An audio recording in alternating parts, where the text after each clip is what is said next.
Welcome to the Excel Still More podcast. I am your host, Chris Emerson. I'm here to encourage you in your walk with God.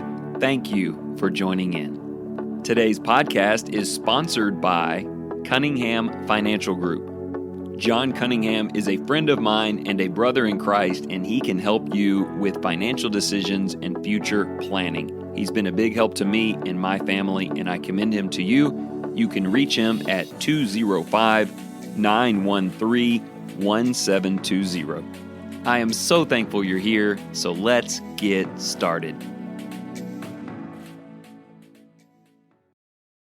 I want to begin by welcoming you back to our final episode in this 3-part series that we're doing. I know you got really excited for a moment.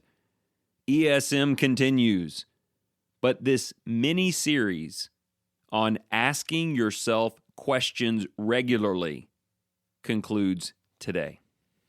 It started a couple of weeks ago with the episode titled Believe to Achieve, in which we spent a great deal of time discussing a simple principle that you cannot go out and achieve great things that you don't believe in.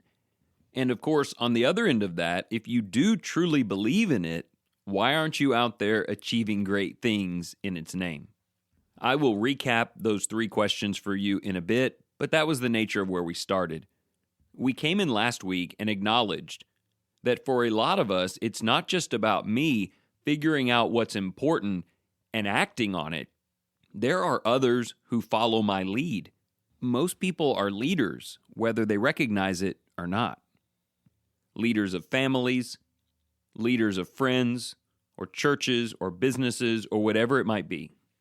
So we spent some time last week discussing 3 questions that all influencers, all leaders, should be asking themselves about the culture that you and I are creating and how we are conveying that culture to others.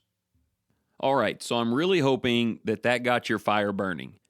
That if you're someone who lacked direction or emphasis, you found it. If you're someone who was burning time in things you don't believe in, you now have determined what really matters to you. If you are an influencer of family members, friends, or brethren, you have taken on the responsibility of sharing your vision with them and working with them to carry out important things. In other words, by this time, I hope that you have at least begun to be a real achiever.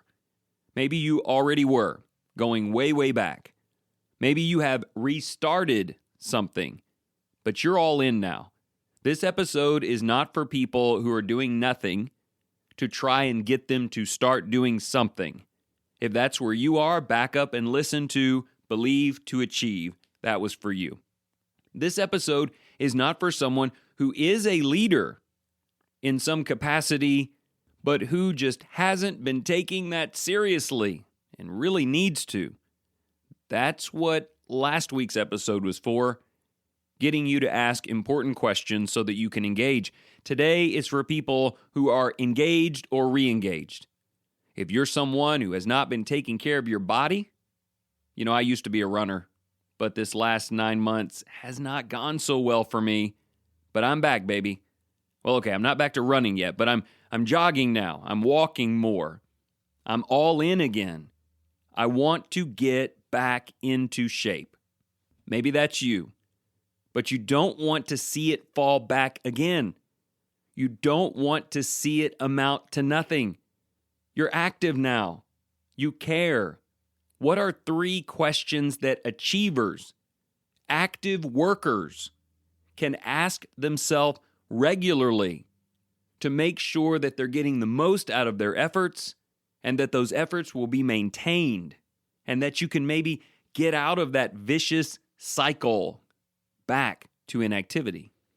I gave you the example of jogging or running or whatever, but we could apply it to any and every category. Think about the 4 F's that were so prominent in our first season of the Excel Still More podcast. And if you have an ESM journal, still at the beginning of every week is faith, friendship, fitness, and finances. where you're asked to give an account of what you've done that week to achieve good things in those areas. The area where you may be engaged or re-engaged could fit into any of those. Maybe it's faith. Maybe you have not been a daily Bible reader. Maybe because of COVID concerns, you've not been attending with your local church regularly. Now you're back. You've started going back. You've begun to get that Bible open in the morning. That is terrific. If anything I've taught in the last 2 weeks has helped you get there, I am super thankful for that. It feels good to be moving in the right direction. Maybe it has to do with finances, budgeting, self-discipline, or even friendships, service, communication, whatever it might be. All of that is pleasing to God and good for you and good for others. But let's make sure we do it well. Let's make sure we grow. Quick reminder before we delve into the 3 questions where the source material is for a lot of what you've been hearing over the last couple of weeks. There's a fella named Ben Bergeron. He wrote a book called Chasing Excellence. He has a podcast by that same name. I've listened to more than one episode, and I've enjoyed them. He is a CrossFit trainer and author, and it is a purely secular approach. God is not mentioned in those episodes. And so he began with questions for individuals, questions for business owners, and questions for athletes, engaged, active people. We have slightly modified the topics and the questions, and I hope you found that helpful so far. To quickly refresh and remind you of the questions we've covered so far in this series, let me say this to those who are achievers. If you want to keep working and get better, even before considering these 3 questions today, don't forget the 3 that began this entire series. You don't just ask them once, you keep going back to them. Do you remember this from a couple of weeks ago? What do you believe? What really matters to you? Second question, why do you believe it? Do you believe it for the right reasons and with the right defense? Question 3, if you shared it with people around you, would they believe you? Because it's living in your life, because it's evident in your choices. When you get tired of jogging, or eating healthy, or balancing your budget, or fasting from Amazon, or reading the Word of God, or going to church, or whatever it might be that you're doing well, and you start to tire of it, please go back and reinvigorate yourself by remembering, I believe in this. I believe in it for the right reasons, and I want to show it to myself and to God and to the world. Okay, achiever, let's make sure we keep this thing going. 3 questions today for those who are engaged. Number 1, am I using my time wisely? I understand what it means to be busy. Whatever you have going on in your life, there are things that take up large amounts of time, non-negotiable things. Some you enjoy, some you may not enjoy, but they are a part of living a moral, responsible life. And if you have added something to that you believe in, if you are changing the culture of your family by doing something that matters, that's awesome. Congratulations to you for fitting something truly important into a busy life. But the absolute fastest way to see that thing die again is to starve it of the time that it needs to survive. If we're just talking about something you've started doing again, or maybe for the first time because, somebody said it would be helpful and probably it's good for you, well, that thing's never going to last. You're way too busy to ever carve out the kind of time that it needs to live. But that's not the kind of stuff we're talking about today. We're talking about things you believe in, things that represent the culture you want to build. You've got to find time for that. It may mean eliminating things that aren't truly important or crucial, things that we thought we had to have, but I want this thing more. It reminds me of what the Apostle Paul said in Ephesians 5. He said, look, you've got to make the most of your time because the days are evil. And he meant the same thing I'm telling you, that the days will fly by so fast that great things won't be allowed to live. He went on to list some fantastic things like singing hymns with the brethren, or hearing the will of the Spirit in the Word, or giving thanks to Jesus.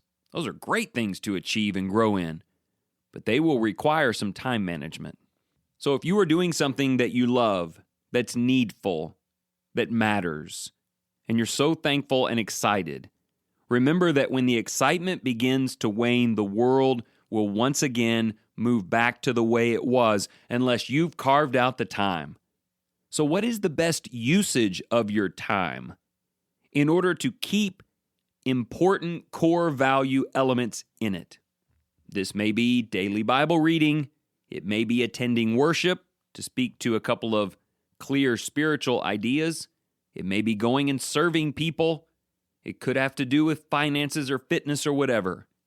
Be specific on when you're going to do that. Steal that time, if you must, from other things that have been consuming it, and make the time you devote as non-negotiable as the thing itself. Okay, so that's question 1. Am I using my time well? Should I be working on this or that? Am I managing it all properly? Am I getting enough rest? Am I pushing too many things together and it's stressing me out? I need to space this out and put first things first. So let's say you've got that figured out. You know what you want to do, who you want to become, how you're trying to influence others. You've set aside the effort and the opportunity. Question 2 is very interesting to me. It almost warrants an episode on its own. Am I a critic or a coach? Now, the very fact that we are including this question acknowledges that this is not all going to go perfectly. Sometimes things will pop up and steal the time you needed for things that truly matter to you. Some days you may not even be feeling it. Some days you may not give it your best. Sometimes you will let all of the distractions of life just completely make you forget that which you've decided you believe in. Setbacks happen. When they do, how do you talk to yourself about that? How do you talk yourself through that? Maybe you're not someone who converses with yourself, but I'm pretty sure I use 10,000 words a day in my head, just bantering and pushing myself one way or the other. When you do that, that self-talk, which is super important, are you a criticizer? I knew I wouldn't be able to do this. I can't do this. I'll never be able to achieve that. It's not worth it. I'm sure I'll be right back where I started.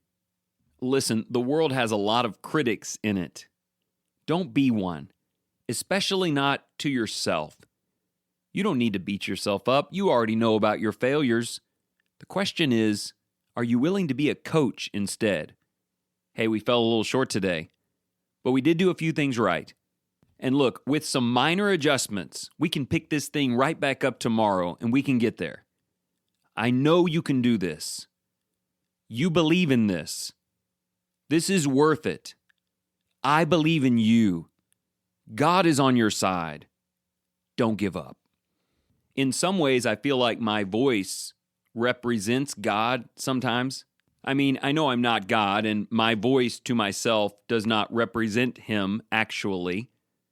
But I do read the Word, and I do live in faith, and I feel like I'm a coach on His behalf, sharing His encouragement with me so that I know He's right there with me.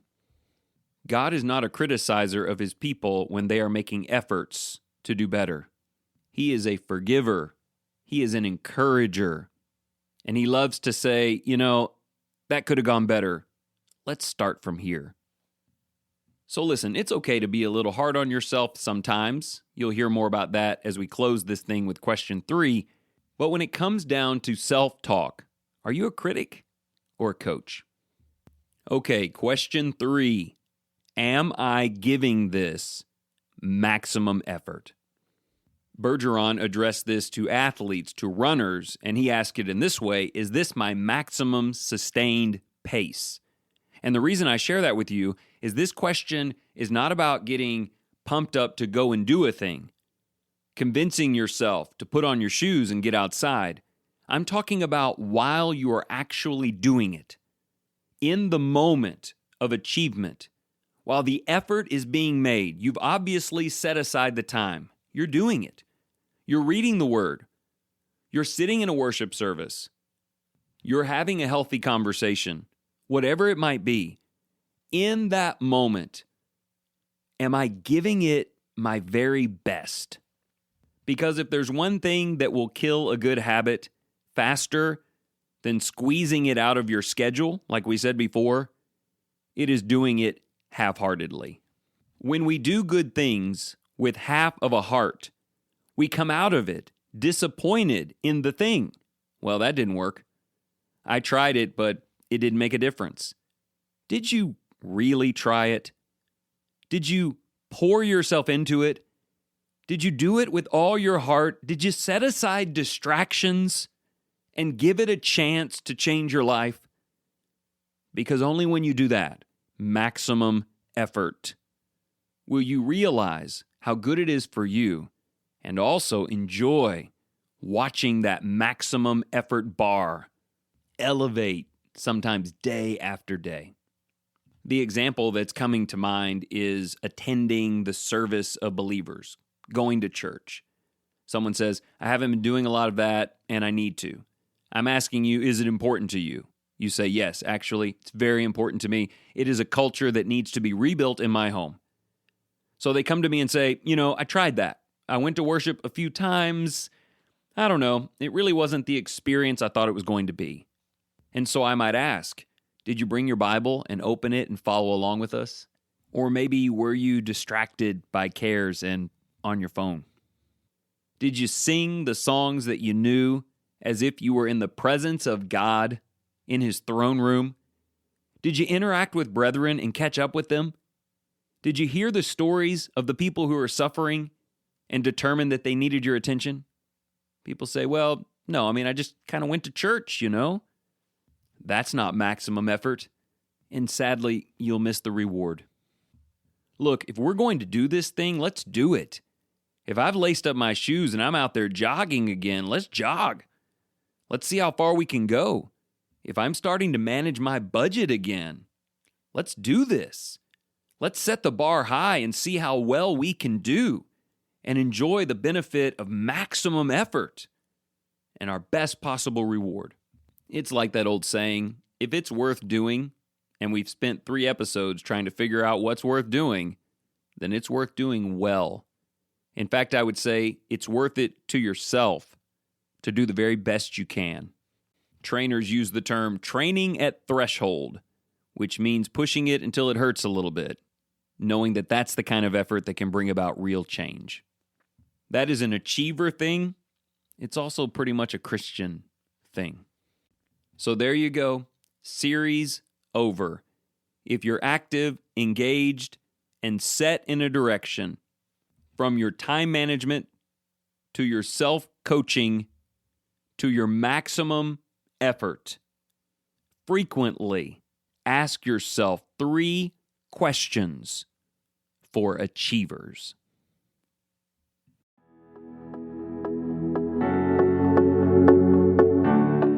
Thank you so much for tuning in today. If you enjoyed the program, please remember to share with your family and your friends. Also, you can go to excelstillmore.life to sign up for emails, order the 3-month journals, or just catch up on old episodes. So until next time, let me leave you with this. Whatever you choose to do today, in the name of the Lord Jesus, excel still more.